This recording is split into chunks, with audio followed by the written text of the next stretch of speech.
La réunion annuelle de la famille Wilson était exactement aussi étouffante que dans mon souvenir. Des lustres en cristal scintillaient au plafond du manoir démesuré de ma tante, reflétant les robes de créateurs et les montres hors de prix. L'air était saturé d'un mélange étrange de parfums coûteux et de supériorité, une aura qui semblait suivre mes proches partout où ils allaient.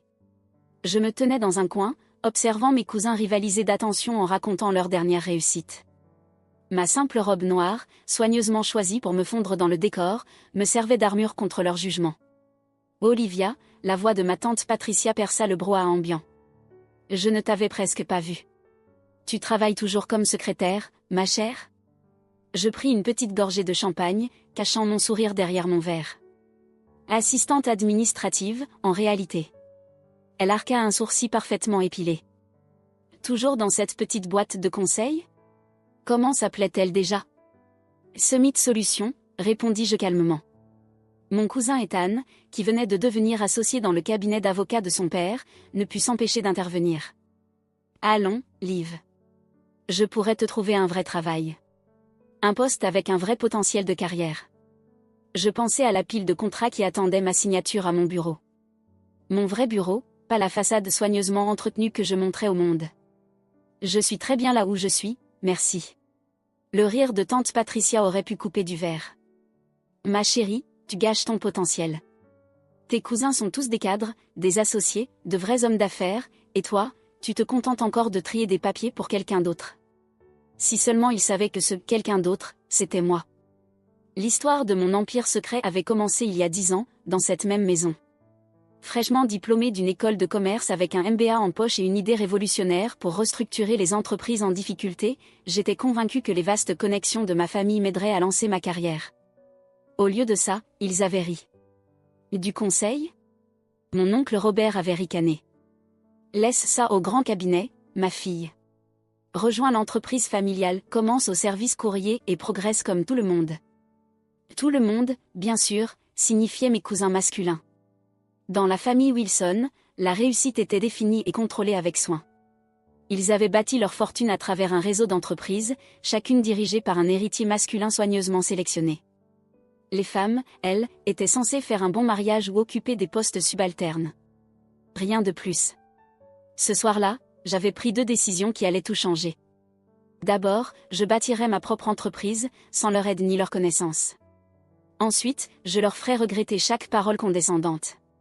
Summit Solutions avait vu le jour dans un minuscule bureau au-dessus d'un restaurant chinois. Mes économies suffisaient à peine pour payer le loyer, mais j'avais quelque chose de bien plus précieux que de l'argent. Je comprenais comment fonctionnaient les entreprises, pourquoi elles échouaient, surtout, comment les sauver. Mon premier client fut une petite entreprise manufacturière au bord de la faillite. Son propriétaire avait été rejeté par tous les grands cabinets de conseil de la ville. Pendant 3 mois, j'avais restructuré ses opérations, optimisé ses processus et négocié avec ses créanciers. 6 mois plus tard, l'entreprise redevenait rentable. Le bouche-à-oreille avait fait son œuvre dans les cercles d'affaires, parlant d'un cabinet mystérieux capable de redresser des entreprises mourantes. J'avais embauché avec soin, choisissant des collaborateurs partageant ma vision et mon souci de discrétion. Chaque employé signait un accord de confidentialité en béton. Mon nom n'apparaissait sur aucun document officiel. J'étais simplement la PDG. Alors que Summit Solutions prospérait, je maintenais ma couverture en tant qu'employé de bas niveau. J'avais gardé mon minuscule bureau au-dessus du restaurant, même lorsque nous avions déménagé dans un siège moderne en plein centre-ville. Quand mes proches me demandaient ce que je faisais, je décrivais des tâches administratives ennuyeuses, regardant leurs yeux se voiler d'indifférence. Mais ce n'était pas une question de fierté, c'était une stratégie. L'empire de la famille Wilson s'était bâti sur l'acquisition d'entreprises en difficulté à des prix dérisoires. Mon cabinet, lui, sauvait ces mêmes entreprises avant qu'elles ne deviennent vulnérables à des rachats hostiles. Nous œuvrions dans l'ombre, contrecarrant en silence les pratiques prédatrices de ma famille tout en bâtissant notre propre succès. 10 ans plus tard, Summit Solutions était l'un des cabinets de conseil les plus influents de l'industrie. Nous avions des bureaux dans 12 villes, un portefeuille de clients comprenant plusieurs entreprises du Fortune 500, et une réputation inégalée dans le redressement d'entreprises. Et pas un seul de mes proches moqueurs ne s'en doutait. Encore du champagne, ma chère ? La voix de tante Patricia me ramena au présent. Mais peut-être devrais-tu te contenter d'eau. J'imagine que ton salaire ne te laisse pas beaucoup de marge pour des goûts de luxe. J'acceptai le champagne avec un sourire maîtrisé. Merci, tante Patricia. Comment se porte la nouvelle acquisition d'oncle Robert? Williams Manufacturing, n'est-ce pas? Son sourire vacilla légèrement. Il y a eu quelques complications. Mais rien que Robert ne puisse gérer, bien sûr. Ce que tante Patricia ignorait, c'était que ces complications étaient mon œuvre. Williams Manufacturing avait été la cible d'une tentative de rachat hostile orchestrée par mon oncle. 3 mois plus tôt, ils avaient contacté Summit Solutions, désespérés de trouver une solution. Aujourd'hui, ils mettaient en place notre plan de restructuration. Leur cours en bourse remontait, et la tentative de prise de contrôle de mon oncle s'effondrait. Il paraît qu'ils ont engagé une boîte de conseil, ajouta mon cousin Ethan. Probablement de l'argent jeté par les fenêtres. Ces consultants sont tous les mêmes, de grandes promesses, aucun résultat. Je cachai un autre sourire. Les honoraires de Summit Solutions pour avoir sauvé Williams Manufacturing dépassaient ce qu'Ethan gagnerait en 5 ans dans le cabinet de son père. Ah, laquelle? Demanda-t-il d'un ton désinvolte. Summit quelque chose? Je fis un vague geste de la main. Rien d'important. Papa dit que leur PDG refuse même de montrer son visage. Probablement un gosse de riche qui joue à l'homme d'affaires. Mon téléphone vibra dans ma pochette, un message de mon assistante. Réunion d'urgence demain, 9h. Représentant de Wilson Venture demande une discussion sur une fusion avec Williams Manufacturing. Réponse urgente requise. Je parcourus le message 2 fois, la réalisation s'imposant à moi. Ils reconnaissaient enfin leur échec avec Williams Manufacturing. Après avoir échoué à racheter l'entreprise, ils cherchaient maintenant une fusion, ce qui nécessiterait l'approbation du cabinet de conseil de Williams, mon cabinet. Demain matin, ma famille entrerait dans cette réunion, pensant imposer ses conditions pour un rachat. À la place, ils tomberaient nez à nez avec la secrétaire qu'ils avaient ignorée pendant une décennie, sauf que cette fois, je ne leur apporterai pas le café. Je serais assise à la tête de la table. Tout va bien, ma chère, demanda tante Patricia, remarquant mon expression. Je terminai mon champagne et lui adressai mon sourire le plus éclatant. Parfaitement bien, en réalité. Je vais rentrer tôt, j'ai une réunion demain matin. Oh, tu prends des notes pour quelqu'un d'important? On peut dire ça, répondis-je, déjà en train de planifier ma tenue. On pouvait même dire exactement ça. Le lendemain matin, je me tenais dans mon ascenseur privé, montant vers l'étage exécutif de Summit Solutions. Fini la simple robe noire de la veille. Aujourd'hui, je portais un tailleur Chanel ajusté d'un bleu marine profond, une couleur de pouvoir pour un coup de maître. Mon assistante, Maya, m'attendait devant les portes de l'ascenseur, une tablette à la main et un sourire complice sur le visage. L'équipe de Wilson Venture est arrivée en avance, rapporta-t-elle alors que nous marchions. Ton oncle semble particulièrement impatient de rencontrer le PDG de Summit. Je n'en doute pas, répondis-je en vérifiant mon reflet dans une paroi vitrée. Parfait. Ils sont bien dans la salle de conférence principale? Oui, avec Monsieur Harrison de Williams Manufacturing, Maya avait les yeux pétillants d'excitation. Ton cousin Ethan est là aussi. Apparemment, il a insisté pour gérer personnellement les aspects juridiques. Je souris en me rappelant son offre condescendante d'un vrai travail la veille. Qui d'autre de la famille est là? Ta tante Patricia est venue en soutien moral, même si elle n'a aucun rôle officiel dans la réunion. Et ton cousin James représente le département financier de Wilson Venture. Un public parfait. Je regardais ma montre de 8h57. Ils ont eu leur café? Ta tante s'est plainte qu'il n'y avait personne pour le leur servir, le sourire de Maya s'élargit. Je leur ai dit que l'assistante administrative allait bientôt arriver. Je faillis éclater de rire. Pendant 10 ans, j'avais joué le rôle du personnel invisible. Chaque fois que les membres de ma famille passaient au bureau, ils ne prêtaient jamais attention à la femme discrète qui leur apportait le café ou prenait leur manteau. Cela avait été la couverture parfaite. Donne-moi 2 minutes, dis-je. Puis apporte les contrats. Je pouvais entendre des voix à travers les lourdes portes de la salle de conférence, le ton autoritaire de mon oncle, le rire perçant de tante Patricia, les commentaires pleins d'assurance d'Ethan. Prenant une profonde inspiration, je poussai les portes et entrai. La conversation s'arrêta brusquement. Mon oncle était assis à une extrémité de la longue table, s'étant visiblement attribué la place du pouvoir. Ethan et James l'encadraient, tous deux vêtus de costumes hors de prix qui hurlaient l'argent familial. Tante Patricia était perchée non loin, examinant sa manucure avec un désintérêt étudié. De l'autre côté de la table, seul, se trouvait Monsieur Harrison de Williams Manufacturing, visiblement mal à l'aise. Finalement, tante Patricia soupira. Nous attendons notre café depuis, elle s'interrompit en me regardant vraiment pour la première fois. Olivia, mais qu'est-ce que tu portes? Et pourquoi n'apportes-tu pas le café? Je marchai calmement jusqu'à la place en tête de table juste en face d'oncle Robert. Je ne sers plus le café, tante Patricia. En fait, je ne l'ai jamais vraiment fait. Qu'est-ce que c'est que cette mascarade, exigea oncle Robert. Où est le PDG de Summit? On nous avait promis un rendez-vous avec le vrai décideur. Vous l'avez sous les yeux. Je m'assis, savourant la confusion sur leur visage. Je suis la PDG de Summit Solutions. Je le suis depuis la création de l'entreprise, il y a 10 ans. Le silence qui suivit était assourdissant. Ethan ouvrait et fermait la bouche comme un poisson hors de l'eau. James laissa tomber son stylo. L'expression parfaitement maîtrisée de tante Patricia se fissura. Oncle Robert fut le premier à se ressaisir, le visage empourpré. C'est absurde. Tu n'es qu'une secrétaire. Non, dis-je calmement. Ce n'était qu'une couverture. Une couverture très efficace, apparemment, puisqu'aucun d'entre vous n'a jamais regardé au-delà des apparences. Vous étiez tellement convaincu que je ne pouvais pas réussir que vous n'avez jamais remarqué que je l'étais déjà. Maya choisit ce moment pour entrer avec une pile de contrats. Elle les distribua efficacement, puis se tint debout derrière ma chaise. Ces documents, poursuivis-je, détaillent les conditions dans lesquelles Summit Solutions envisagera d'approuver la fusion entre Wilson Venture et Williams Manufacturing. Envisagera d'approuver, s'étrangla Ethan. Tu plaisantes? C'est une blague, n'est-ce pas?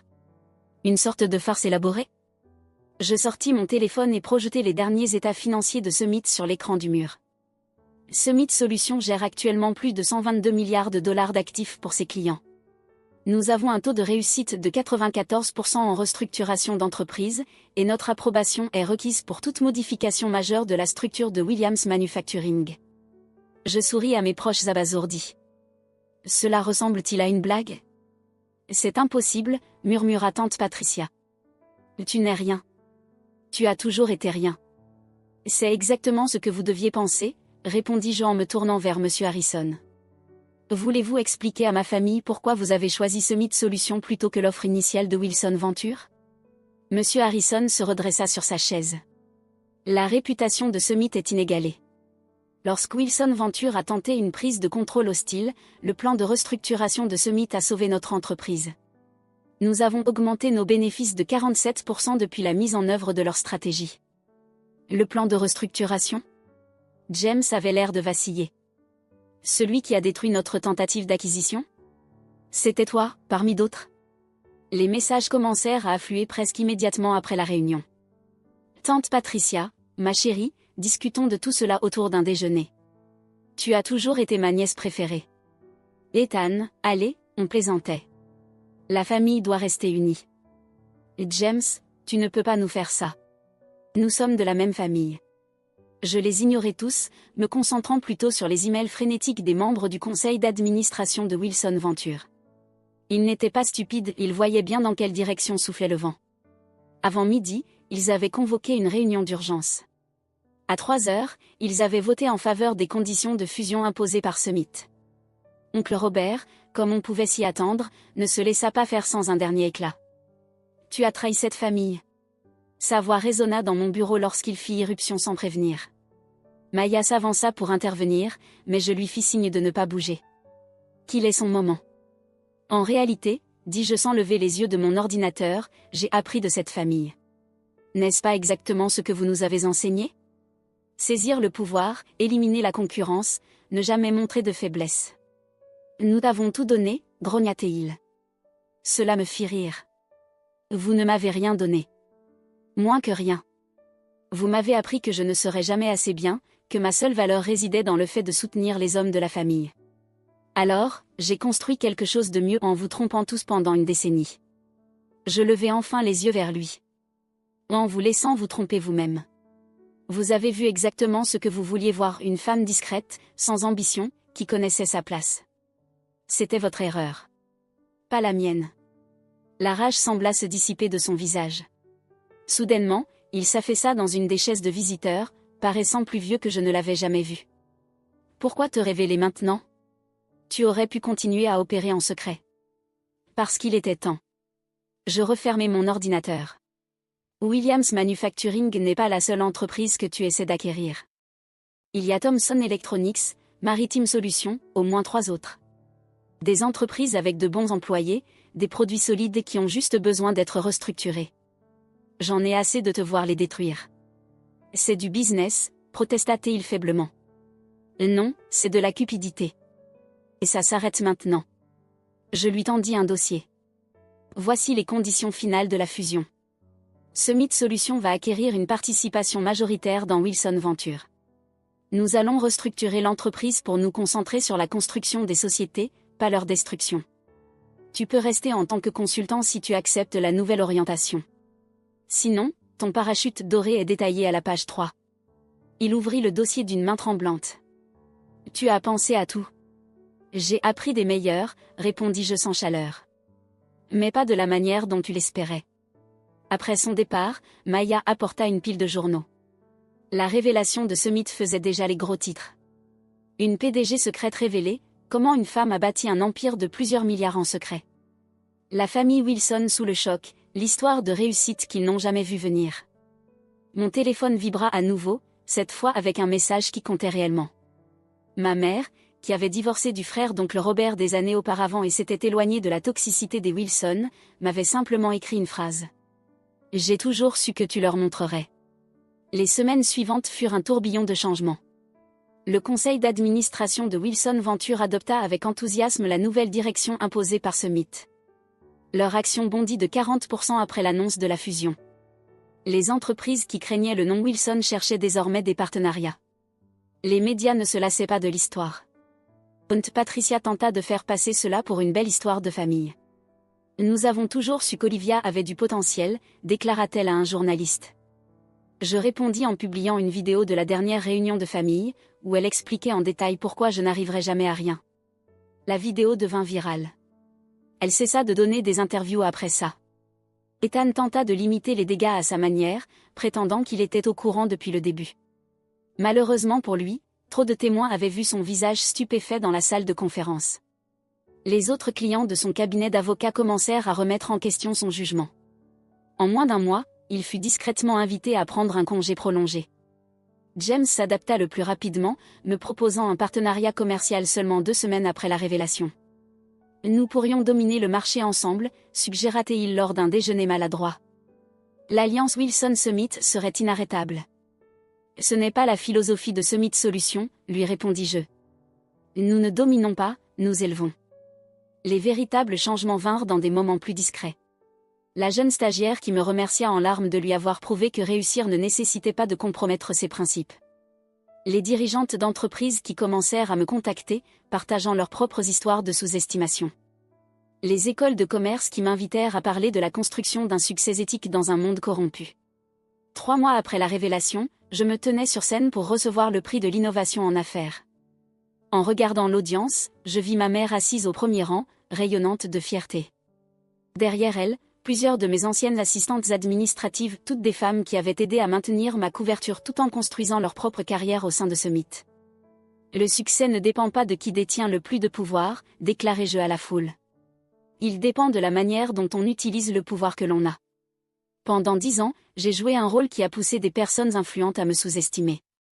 J'aurais pu me révéler plus tôt, mais j'ai choisi d'attendre que Summit Solutions soit suffisamment fort pour créer un véritable changement. L'ovation fut tonitruante, mais la vraie satisfaction vint plus tard dans la soirée. Je travaillais tard dans mon bureau lorsque Maya m'apporta une nouvelle intéressante. Mon oncle Robert venait d'annoncer sa retraite. Sa lettre de démission contenait un paragraphe inattendu. Ma nièce m'a appris que la véritable réussite en affaires ne se mesure pas aux acquisitions ou aux actifs, mais à l'impact positif que nous créons. Je regrette d'avoir dû perdre le contrôle de mon entreprise pour apprendre cette leçon. Je m'appuyais contre le dossier de ma chaise, songeant au long jeu que j'avais mené. 10 ans de planification minutieuse, d'orgueil ravalé et de patience avaient mené à cet instant. Summit Solutions n'était pas seulement une réussite, c'était une révolution dans le monde des affaires. Le prochain dîner de famille s'annonçait intéressant.